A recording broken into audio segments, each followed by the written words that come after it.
If the truth were known, coronary artery disease or heart attacks is nothing more than a toothless paper tiger that need never ever exist. And if it does exist, it need never ever progress. This is a foodborne illness, and we have shown that now well over 20 years that we could take patients who were ravaged by this disease, the walking dead, and by getting them to eat and eliminate the foods that were literally, every time they passed their lips, they were destroying the inner lining of their blood vessels. It's not because of age, it's not because you're male, it's not because of genes, it's because of what you're eating. The reason we have coronary artery disease is because of the Western diet of processed oils, dairy, meat, fish, and chicken, anything with a mother, anything with a face. We now know that every time that you ingest those foods, there is injury to that delicate inner lining, and that's where this disease has its inception. But the thing that is so exciting, we found that when we get people to totally eliminate any oil, any processed oil, whether it's in crackers, whether it's in bread, whether it's on your salad dressing, whether you're trying to cook with it, you eliminate the dairy, the cheese, the butter, the milk, the ice cream, and when you eliminate the meat, fish, and chicken, those magical endothelial cells recover. And the magic molecule that they produce, nitric oxide, which is so responsible for the health of our blood vessels, comes back. And their plaques and blockages are halted and begin to regress. Good afternoon, good morning, good evening, wherever you are in the world today. I am Dr. Sal. I am the Medical Director for the Lifestyle Medicine Institute and for the CHIP program, so I'd like to welcome you to today's program.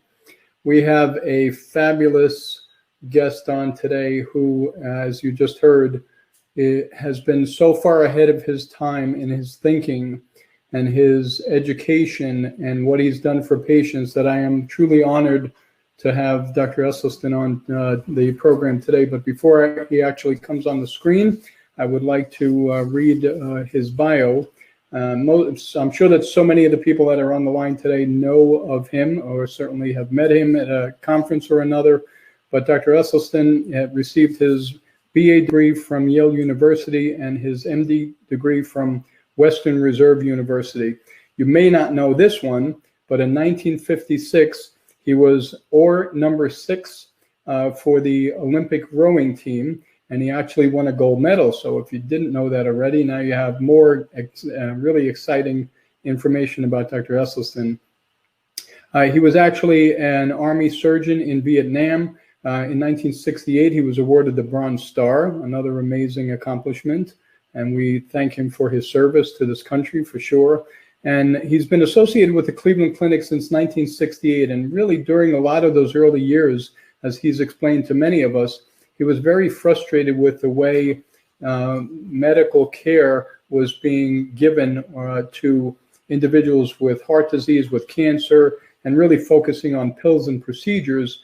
And really adding to the frustration was the fact that he knew that most of the heart disease and many of the other chronic illnesses at that time were related to lifestyle. And he knew that a lot of it was focused on the fatty diets, the standard American diets that people were eating. So he really became a champion since that time, a champion for health and wellness, a champion for plant-based nutrition. And if you don't already know about his book, I'm sure a lot of you do, but this is an excellent book. I actually recommend this to all of my patients that have heart disease or risk factors, Prevent and Reverse Heart Disease.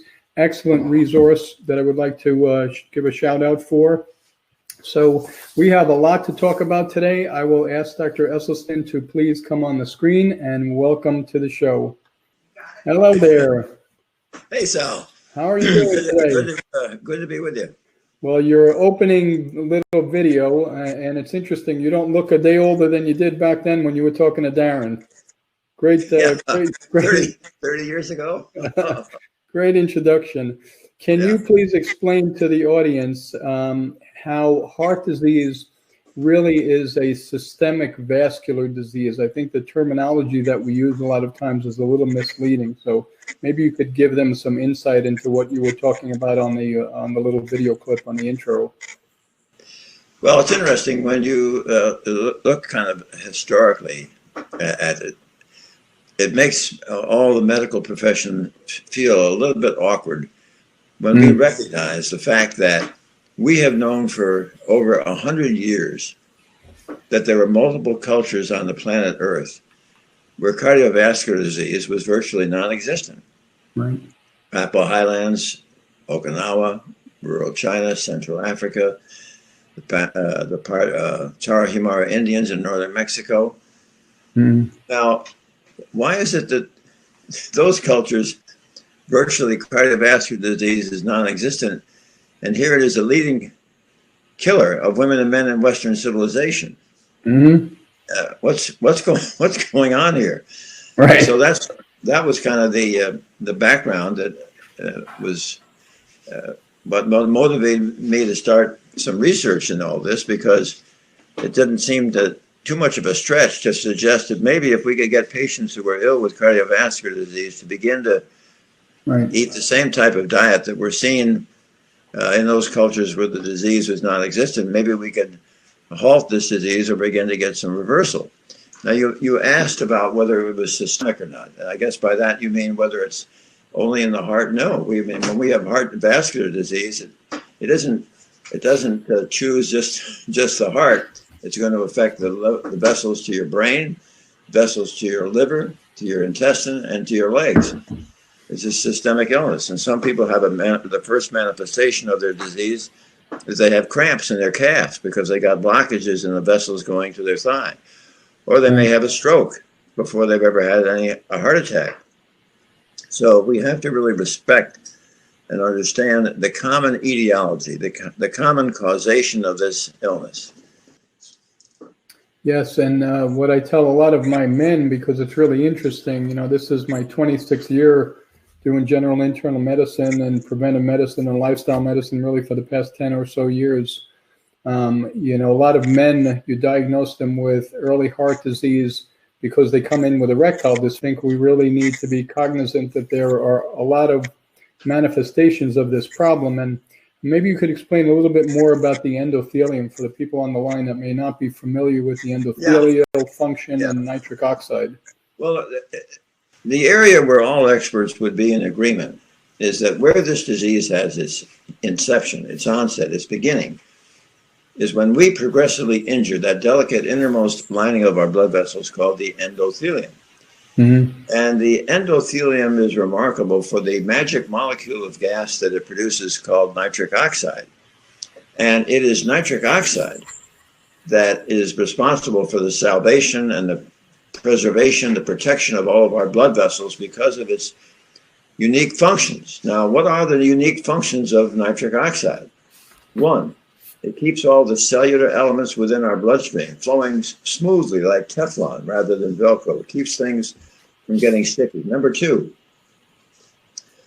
nitric oxide is the strongest blood vessel dilator in the body. When you climb stairs, the arteries to your heart, the arteries to your legs, they widen, they dilate. That's nitric oxide. Number three, nitric oxide will protect the wall of the artery from becoming stiffened, thick, or inflamed, and protect us from getting high blood pressure, hypertension. Number four is the absolute key. A safe and normal amount of nitric oxide will protect us all from ever developing any blockages or plaque.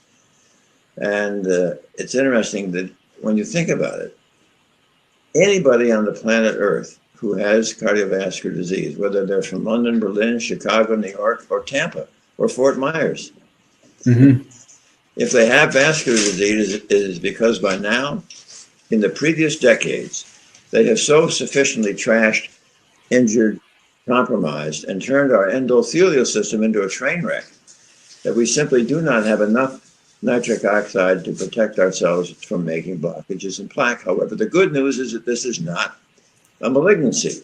This is a completely benign foodborne illness. And once you can get patients to stop ever again passing through their lips a single morsel that is going to further damage an already train-wrecked endothelium, then the endothelium recovers, makes enough nitric oxide, so we can stop disease progression, and we often see significant elements of disease reversal. Now, what So are the how foods? does the standard American diet and the standard American lifestyle affect that, though? I think a lot of people are unclear So about that. here's how it goes. What are the foods that injure the endothelium every time we eat them? They are one, any drop of oil, olive oil, corn oil, soybean oil, safflower oil, sunflower oil, coconut oil, palm oil, oil in the cracker, oil in the piece of bread, oil in the salad dressing. Oil injures endothelial cells, as does anything with a mother or a face. Right. Meat, fish, chicken, fowl, turkey, eggs, and anything that is dairy, milk, cream, butter, cheese, ice cream, and yogurt. And I don't like sugary drinks, Diet Colas, Pepsi, or Coke, and avoid sugary foods. Cakes, pies, cookies, stevia, agave, excesses of maple syrup, molasses, and honey. And I don't like, for my heart patients, I don't like them to have nuts. Too much saturated fat. No nuts, no peanut butter, cashew sauce, or nut butters, or avocado. Mhm. Finally, avoid coffee with caffeine. Decaf, okay. Coffee with caffeine injures endothelial cells. So are there ways to really measure the endothelial dysfunction? Because it's really interesting that so many individuals who may be seen in a doctor's office or in a clinic or wherever have a normal, so-called normal lipid profile, but then those individuals still go on to have a heart attack or a stroke. So obviously, we're missing the endothelial dysfunction. So is there a better way to determine endothelial dysfunction? Yeah, Sal, I like that question, and I think it brings up a point that no, at the present time, in the doctor's office, there probably is not, unless you can purchase that $35,000 Israeli machine that can show actually a distal tonometry in your finger. Right. But the way it's done, for your audience to know how it's done, in a research lab, under research conditions, we have a thing called the brachial artery tourniquet test, and that is you take an ultrasound probe, you place it over the brachial artery at the elbow, and there's the readout of the diameter of your brachial artery. Then for 5 minutes, you encircle. You encircle the upper arm and inflate this blood pressure cuff above systolic blood pressure so that for 5 minutes you have absolutely zero blood flow to your forearm and hand. Now, I've had that done. It's not exactly habit forming, but nevertheless. Then you release the cuff after 5 minutes and immediately remeasure the new diameter of the brachial artery at the elbow. And in the normal individual, it'll be 30% greater. Why? Because of the outpouring of nitric oxide in response to the time that tourniquet was on. But I think that the just as a sort of a boilerplate way to think about how you can measure your own nitric oxide is really how do you do when you're walking up a hill? You get terribly short of breath. Right. How's your wind? And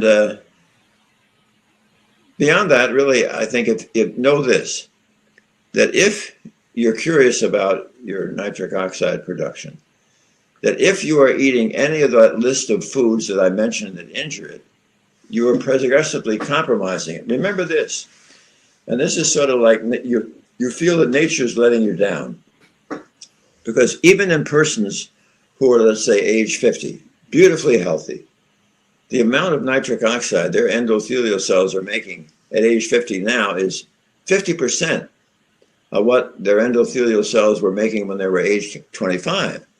Right. Now, by the time you're over 80, your endothelial cells, even if you're healthy, are making 70% less. There are ways to sort of re-inspire your endothelial cells that we can talk about a little bit. But most important, medicine has, in the last 10, 15 years,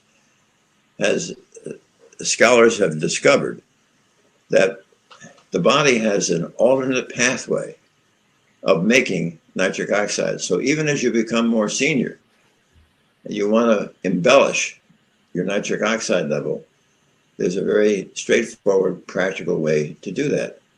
And I'm going to guess you want me to discuss that. I would love it. Okay. Well, if you can imagine, say, somebody with heart disease, if they could shrink their head to a size that could crawl into their coronary artery and see the blockage, they would see that blockage is an absolute cauldron of oxidative inflammation. So do not go down to the health food store and buy a jug of pills that says antioxidant, because it doesn't work and it's going to be harmful.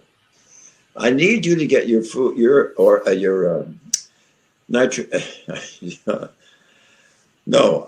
what I want you to get your antioxidants is from food. What food? I want you to get your antioxidants from food that have a high ORAC value.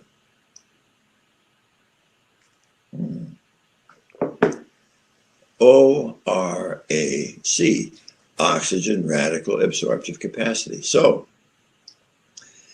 if you're having raspberries, blueberries, strawberries, and blackberries on your morning oat cereal, hey, that's a terrific start. However, nothing can trump the antioxidant value of green leafy vegetables. So I need you to chew, not smoothies or juicing. I need you to chew a green leafy vegetable roughly the size of half of your fist after it has been first boiled in water 5.5 to 6 minutes or longer till it's nice and tender, or steamed.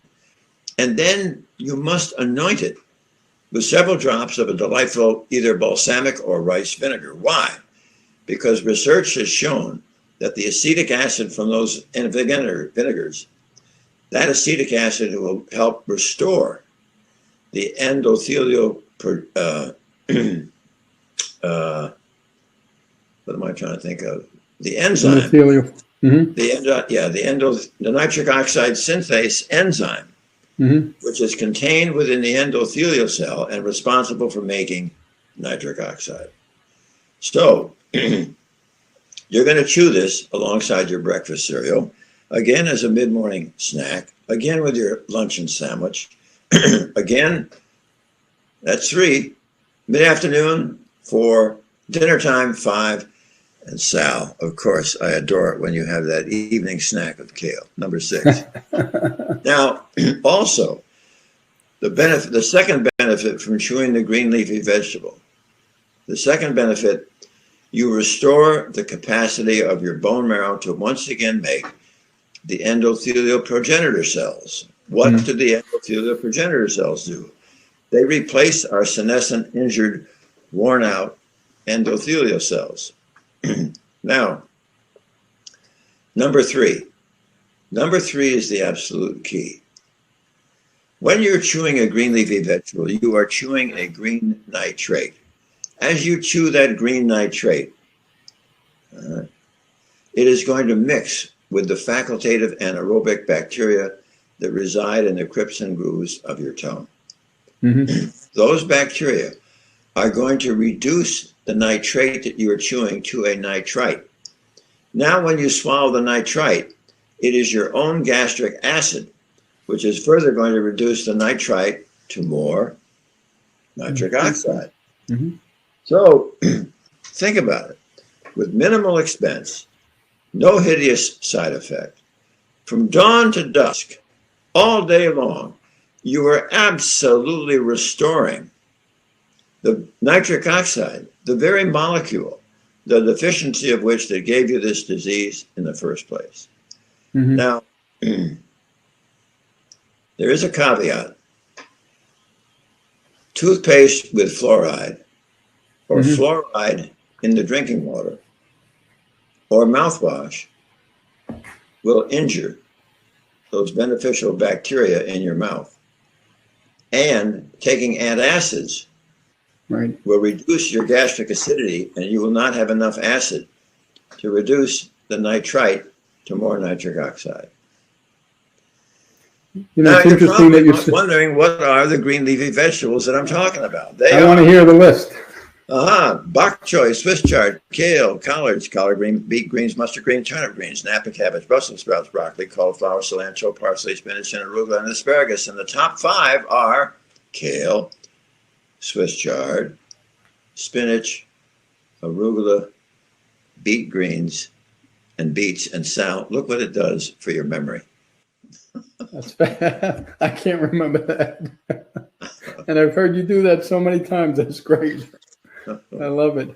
So, it's really interesting because what you're presenting is an easy solution to a problem that occurs in more Americans than people in most developed countries. And in contrast, the typical physicians are recommending everyone to be on a statin, when instead, I think what we should be recommending and writing prescriptions for are food products. Why do you think it is that we're still so ingrained with writing prescriptions for pills as opposed to leafy green vegetables? We've been asking ourselves that problem for the last 34 years. Because when you see, I don't have my slides with me here today, but if I had an interesting thing happen several months ago, right in the middle of the pandemic around June. I received a letter and an envelope that had 3 videos of angiograms. This was a 45-year-old gentleman who was from Florida, and he had a heart attack at age 44. And at the time of his evaluation, and he had the angiogram, he had an 80% blockage of his circumflex and multiple other blockages. And the cardiologist said that he was a candidate for bypass surgery.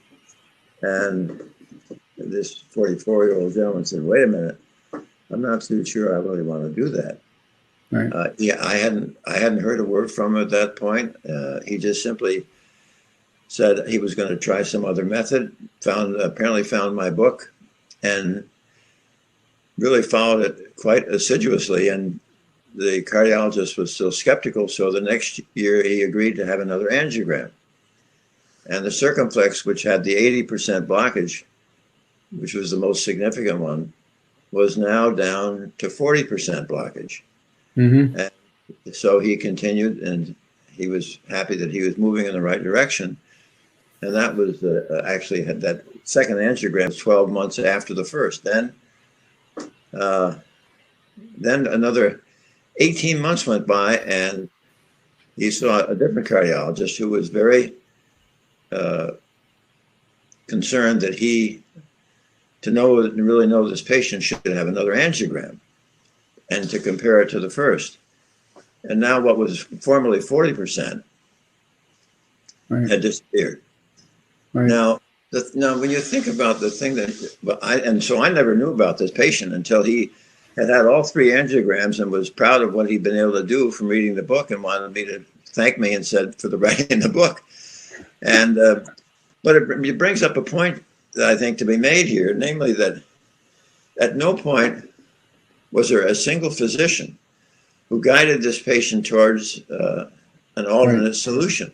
Right. He simply, so if a patient is able to make his disease disappear on his own, why isn't it really appropriate for a therapy that is so inexpensive, powerful, Mm-hmm. effective, and it endures, and there's such minimal expense, and there's no side effects. Right. There is no mortality from eating whole food plant-based nutrition. There is no morbidity from eating whole food plant-based nutrition. There is no added expense. You got to eat. Right. The only side effects are that the benefits continue to improve. Right. And yet, here is a man who literally was doing it like the Tarahumara Indians, for that matter, or the Exactly. Papuan Highlanders. He simply took it upon himself. He happened to have, obviously, some guide on how to do this. from the book, but he did it on his own. And so when you think of something so ridiculously simple, safe, and effective, why hasn't it really exploded? Well, how much money do you get if you're talking about Brussels sprouts and broccoli compared to doing a standard bypass? Exactly. Now, I hate to make it sound It's monetary, true. but I would be very naive. And when you think about it right now, we have a place in Washington called the USDA. Mm-hmm. And every year every 5 years, the USDA makes either a plate or a pyramid of what Right. the public should eat for maximum health. And if you look at what's on that plate, if those foods are eaten, it will guarantee that millions of Americans will perish. Mm-hmm. And then you look at what happens in our schools. The nutrition that is being fed to these children Yep. literally ingrains them into a lifelong habit that will guarantee disease. Mm-hmm. And then if you literally look at our own profession, we have leadership societies in cardiology called the American Heart Association and the American College of Cardiology, of which I'm proud to be a member. But then I recently gave a presentation at the American College of Lifestyle Medicine where I said, I think I have some concerns about these organizations. Because if you look at the sponsors of the American Heart Association, why is it the Montana Beef Council, the Illinois Beef Council, the Kentucky Beef Council, Domino's? What are all these foods that guarantee you to produce this disease doing to sponsor at the American Heart Association and with the American College of Cardiology is a whole list of pharmaceutical companies? Right. This to me is an absolute conflict that has to be eliminated. And then you look at what are the dietary guidelines that are offered by these organizations? Well, not too bad. You've got legumes, you've got whole grains, you've got vegetables and potatoes and fruit, and you've got dairy, and you've got oil, and you've got meat, and sugar, drinks. Now, has there ever been a study where patients who were seriously ill with cardiovascular disease followed the dietary recommendations of the American Heart Association and the American College of Cardiology, and they ever were able to halt and reverse disease with those dietary recommendations? I don't know of it. I'm unaware. Well, it's actually the standard American lifestyle. And what you just described as far as food, probably with with limited amounts of all the healthy things, the standard American diet is the testing point. I think that's the study. Yeah, and the other thing that's kind of interesting is right now, when you have a patient with heart disease identified, the cardiologist will have an enormous cocktail of drugs that they'll ask these patients to take. And I have not yet to see a single one of those drugs that has anything to do with the causation of the illness. I summarized once our most recent, one of our recent papers from 2014 of some 200 patients. Actually, 2 were lost to follow up. And of the 198, we had 177 were compliant. That means 89.3, almost 90% of our patients were close to 4 years compliant with our plant-based approach. And it was very interesting when I made a comparison of our results, because of the 177 who were compliant, one patient in 4 years had a small stroke. Mm-hmm. And that meant that there were 6/10 of that group had recurrence of disease. And I compared them to 3 major cardiovascular studies: the Lyon Diet Heart Study, the Mediterranean Diet, the Natural History of Coronary Artery Disease out of Columbia Presbyterian Hospital in New York City, and Bill Bowden's well-known Courage Study, all of which had somewhere between 21 and 22% major cardiac events after 4 years in their study. So here they are at 21, 22%, roughly 30-fold greater recurrence than we had. Why is that? Because as I was able to understand it, we are the only group that was treating the causation of the illness. And really, when you think about it, there's been a basic covenant of trust, really since the days of Hippocrates, that whenever possible, the caregiver will share with the patient what is the causation of the illness. And sadly today, in cardiovascular medicine, that's not being done. Right. We don't treat the cause. And what you mentioned before, a couple of points to reiterate, the association between oral health and heart disease is significant. So we really need to be sure that we're focusing on that area. And then one of the documentaries that if the listeners have not seen, What the Health it's called, it's a great documentary that really exposes all of these organizations, what happens behind the scenes, if you will, to see who actually sponsors the American College of Cardiology, the AHA, the American Diabetes Association, and all. So your point is very well taken, that we need to understand why these organizations are creating these guidelines for us. When we know that they're not healthy guidelines, and then you look behind the curtain and you can see they're actually sponsored by the wrong people. We have some time for questions, which is great. And Susan asks for Dr. Esselstyn, saying, I only eat a whole food plant-based diet since my heart attack in 2013. I still need a statin to keep my cholesterol below 200. Why is my diet not sufficient to keep my cholesterol low? And how will I know if my heart disease has been reversed? Yeah, it's interesting about cholesterol. Let's say that we have an example. Let's say I have 1,000 patients, and every one of them is 100% compliant with a perfect whole food plant-based nutrition. There'll be some with a cholesterol total of 102, 140, 160, 180, 200, or 220. What does that tell us? You're not eating any cholesterol. Where is it coming from? We all have to have cholesterol. Mm-hmm. Cholesterol is being made by our liver. Why? Because every single cell membrane in our body is made of cholesterol. Right. It's the foundation for our sex hormones, and it's the foundation for vitamin D. So we need cholesterol. Our liver is going to make it, but we're not all the same. And some are going to make more cholesterol than others. However, it's very hard for me to blame a number on heart disease. What have I just told your audience? That heart disease comes from when the food that goes through your lips has the capacity to destroy your endothelial lining. And when you destroy your endothelial lining, then you have cracks and fissures and openings, right?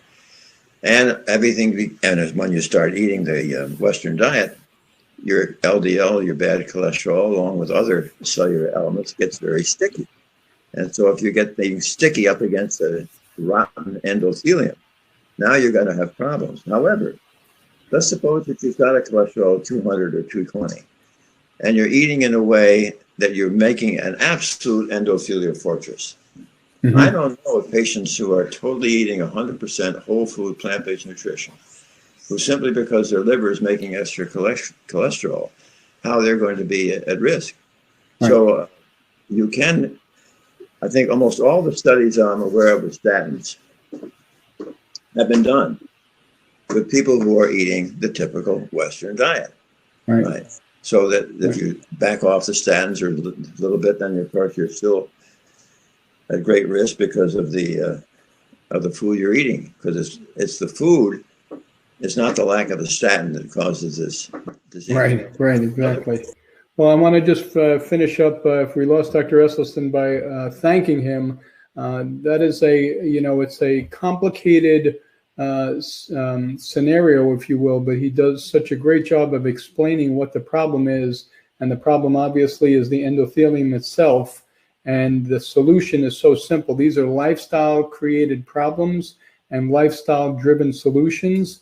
by eating healthy food, whole foods, foods that are not processed in any way, the way he described it in great detail, making sure that you're getting enough green leafy vegetables on a regular basis, and then adding your exercise and your stress management and your quality sleep and all the things that we teach in the CHIP program. So again, lifestyle in and of itself is the cause or the solution to the problems that we deal with today.